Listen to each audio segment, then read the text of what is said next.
مرنے سے 40 دن پہلے کیا ہوتا ہے؟ موت سے 40 دن پہلے انسان کے جسم میں خاص نشانی ظاہر ہونے لگ جاتی ہے۔ جب بندے کا اس دنیا کو چھوڑ کر جانے کا وقت آتا ہے اور پھر موت سے 40 دن پہلے حضرت عزرائیل علیہ السلام اس بندے کو آ کر کہتے ہیں، بسم اللہ الرحمن الرحیم۔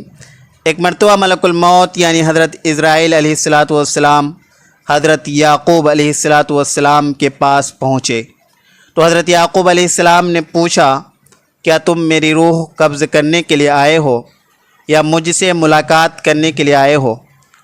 تو ملک الموت نے عرض کیا، اے اللہ کے پیغمبر، میں روح قبض کرنے کے لیے نہیں آیا ہوں بلکہ آپ سے ملاقات کرنے کے لیے آیا ہوں۔ تو حضرت یعقوب علیہ السلام نے فرمایا، ٹھیک ہے، لیکن جب تو میری روح قبض کرنے کے لیے آؤ تو کوئی قاصد میری طرف لازمی روانہ کر دینا، کوئی پیغام میری طرف لازمی بھیج دینا۔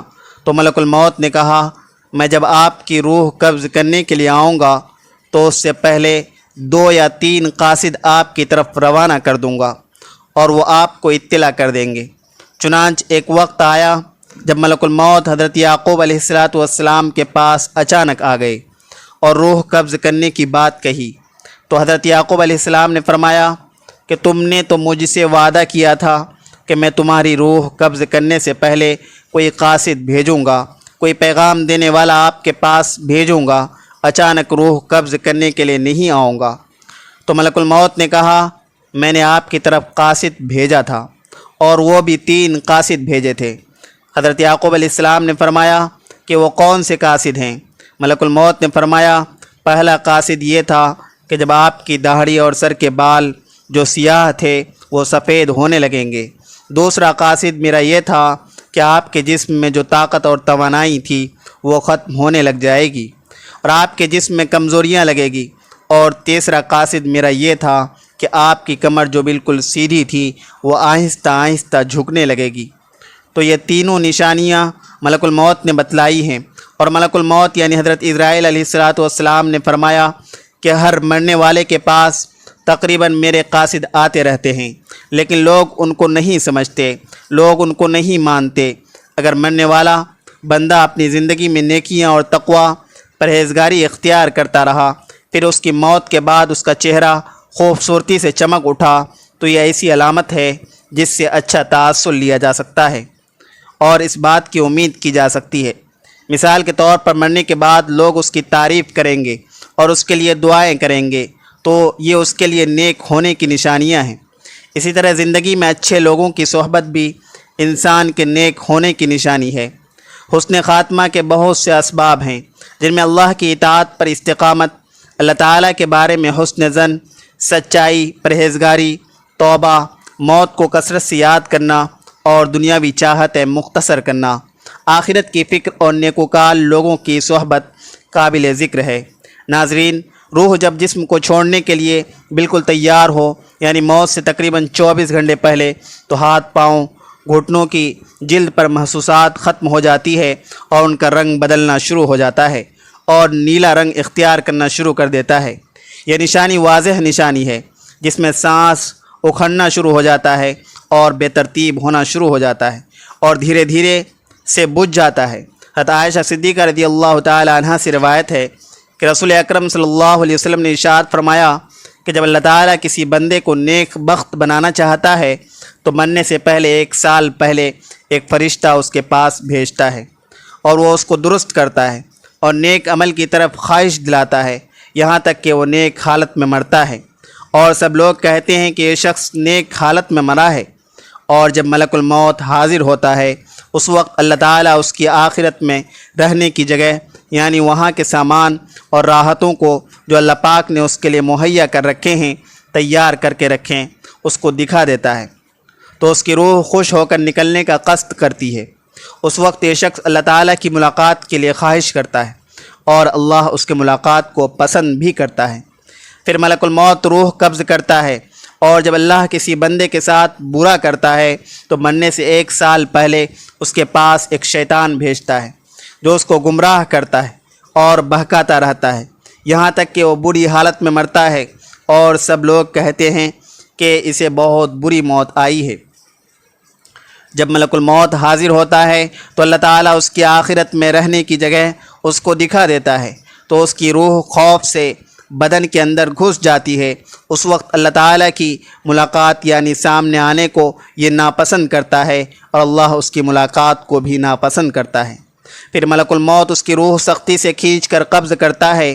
کتاب الفضا کے مصنف اس حدیث کی تشریح میں کہتے ہیں کہ ملک الموت کے بلانے پر جان اس طرح نکلتی ہے جیسے سپیرا سانپ کو اس کے سوراخ سے بلائے، اور مومن اور کافر دونوں کے جسم سے روح نکلنے کی حالت یکساں ہوتی ہے۔ فرق صرف یہ ہے کہ مومن کی جان تو خود نکل کر جانا چاہتی ہے اور کافر کی جان جسم کے اندر واپس جانا چاہتی ہے۔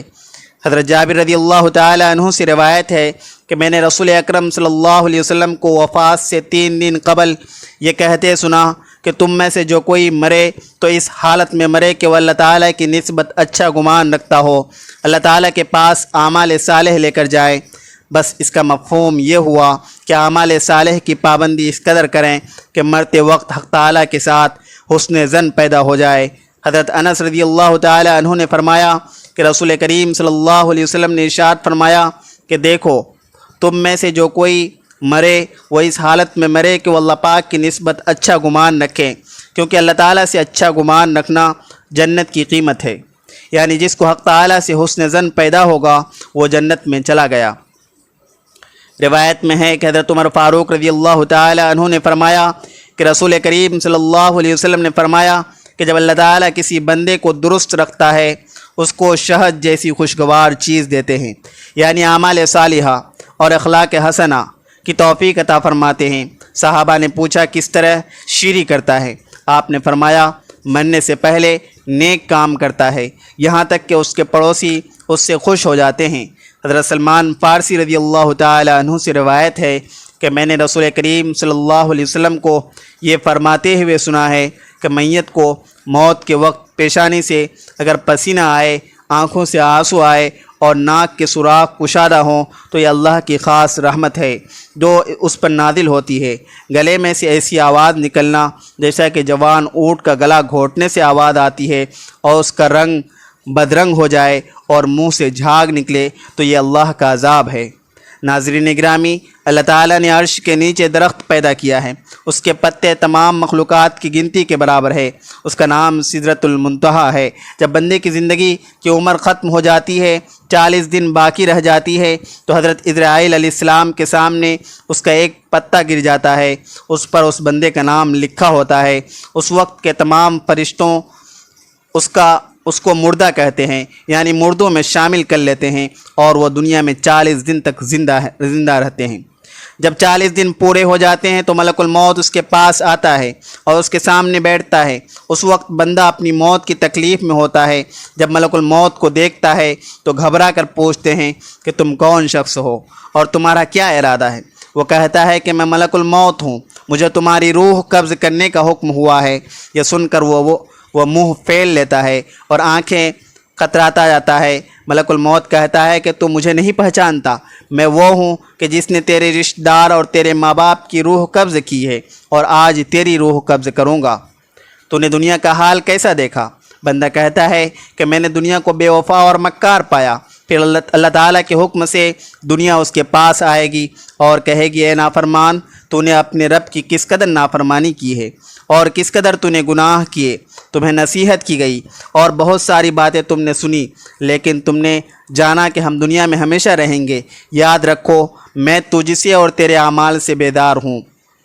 پھر اس کا اعمال اس کے سامنے آئے گا اور کہے گا اے نافرمان، تو نے ناحق طریقے سے مجھ کو حاصل کیا۔ اگر تو غریب اور مسکین پر خرچ کرتا تو آج تیرے کام آتا۔ روایت میں ہے کہ جب آدمی کی زبان بند ہو جاتی ہے، 4 فرشتے اس کے پاس آتے ہیں اور سلام کرتے ہیں۔ پہلا فرشتہ آتا ہے، وہ بعد سلام کہتا ہے کہ اے اللہ کے بندے، اللہ نے مجھے تیری روزی پر موکل کیا تھا، میں نے تمام زمین پر چپا چپا چھان مارا مگر تیری روزی کا ایک لقمہ بھی کہیں نہ پایا۔ پھر دوسرا فرشتہ آتا ہے اور سلام کے بعد کہتا ہے اللہ کے بندے، میں نے تیرے پانی پر موکل تھا، میں نے تمام زمین پر چپا چپا تلاش کیا مگر تیرے پینے کے لیے ایک قطرہ پانی کہیں نہ پایا۔ پھر تیسرا فرشتہ آتا ہے اور سلام کے بعد کہتا ہے کہ بندے میں اللہ کے حکم سے تیری سانس پر موکل تھا، میں نے تمام زمین پر چپا چپا چھان مارا لیکن میں نے کہیں بھی تیرے واسطے ایک سانس بھی کہیں نہ پایا۔ چوتھا فرشتہ آتا ہے اور سلام کے بعد کہتا ہے کہ بندے اللہ کے حکم سے میں تیری عمر پر موکل تھا، میں نے تمام زمین پر چپا چپا تلاش کیا مگر تیری عمر کا ایک لمحہ بھی نہ پایا۔ اس کے بعد نام اعمال لکھنے والے 2 فرشتے اس کے پاس آتے ہیں اور سلام کے بعد کہتے ہیں اے اللہ کے بندے ہم تیرے اعمال لکھنے پر موقوف تھے۔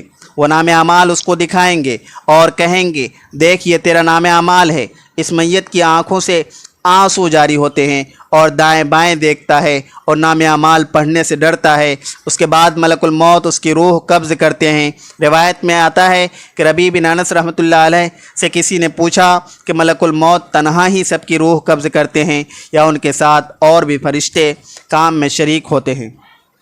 تو فرمایا کہ روح قبض کرنے کا کام انہی کے حوالے ہے، لیکن اس کام میں مدد کے لیے بہت سے فرشتے ان کے ساتھ ہوتے ہیں اور ملک الموت ان سب کے سردار ہیں، ان کا ہر قدم دنیا کے برابر ہے۔ پھر حضرت ربیع بن انس سے پوچھا کہ مومنین کی روح کہاں رہتی ہے؟ فرمایا 7ویں آسمان کے اوپر سدرۃ المنتہا کے پاس۔ حضرت ابو ہریرہ رضی اللہ تعالیٰ عنہ سے مروی ہے کہ سرکار دو عالم صلی اللہ علیہ وسلم نے ارشاد فرمایا جب انسان مر جاتا ہے تو اس کے اعمال کے ثواب کا سلسلہ اس سے منقطع ہو جاتا ہے مگر 3 چیزوں کے ثواب کا سلسلہ باقی رہتے ہیں۔ نمبر 1 صدقہ جاریہ، نمبر 2 راستے میں پڑی ہوئی اینٹ جو راہگیر کو نقصان پہنچائے اسے راستے سے ہٹا دینا، اور نمبر 3 صالح اولاد جو مرنے کے بعد ان کے لیے دعائیں کریں۔ ایسے اعمال جن کا تعلق دنیاوی زندگی سے ہوتا ہے ان کے اثرات مرنے کے بعد دنیا میں ختم ہو جاتے ہیں۔ ناظرین، اللہ تعالیٰ سے دعا ہے کہ اللہ پاک ہمیں نیک اعمال کرنے کی توفیق عطا فرمائے اور ہمارا خاتمہ ایمان پر فرمائے، آمین۔ ناظرین، ویڈیو اچھی لگے تو ویڈیو کو لائک کریں، شیئر کریں، چینل کو سبسکرائب کریں اور کمنٹ باکس میں اللہ تعالیٰ کے 99 ناموں میں سے ایک نام ضرور ٹائپ کریں۔ اگلی ویڈیو تک کے لیے اجازت دیجیے، اللہ حافظ۔